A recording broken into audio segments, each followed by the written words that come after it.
Where your treasure is, there will your heart be also. God has given us unlimited treasures in His Word. Every time we open it, we can discover a new treasure or admire an old one. What will we find today? Let's dig in. Here's Carla Early with Treasure Hunt in the Word.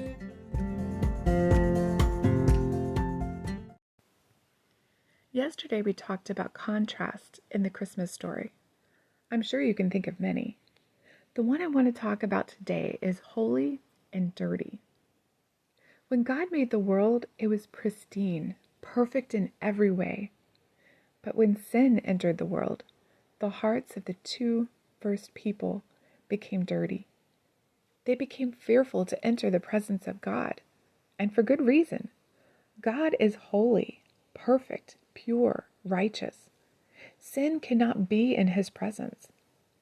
When God instituted the law, He represented this with clean and unclean things. A clean person touching an unclean thing, like a dead body or someone who had a certain sickness, became unclean themselves. In order to become clean again, the person had to stay outside the camp or wash in a certain way depending on what made him unclean. Someone or something deemed unclean could not enter the tabernacle or the temple, couldn't enter God's presence.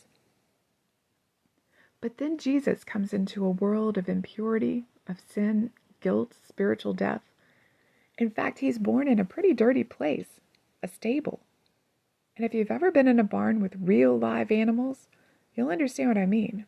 Stinky, dirty, and unclean. I imagine that's how Jesus would have seen the whole world. Stinky, dirty, and unclean because of sin. And the first visitors He got there were shepherds, straight from the fields. They probably had one of the dirtiest jobs of their time. In fact, their smell probably preceded them. They were thought of as unclean because of their profession. They couldn't keep all the rituals of cleanliness out there in the fields. Yet they were the first people the Father invited to visit His newborn Son. And Jesus wasn't tainted by the uncleanness around Him.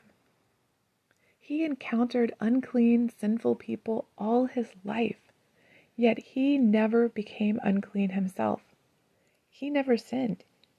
He could touch people like lepers and corpses, and instead of becoming unclean Himself, He actually transferred His cleanliness to them, and they were healed. That's what He does for us too. Before we come to know Him, we are dirty, sinful, unclean. We can't clean ourselves up in order to come into His presence. We can't clean our hearts on our own. But one touch from Him, and we become clean, holy, righteous, pure before God. He transfers His righteousness to us. And it all started there, in that dirty stable in Bethlehem, when God became man and dwelt among us. You can contact us at treasurehuntintheword@gmail.com. We'd love to hear the treasures God has given you through His Word. You can listen to other episodes at our website, which you can find in the description below. Thanks for listening, and remember, where your treasure is, there will your heart be also.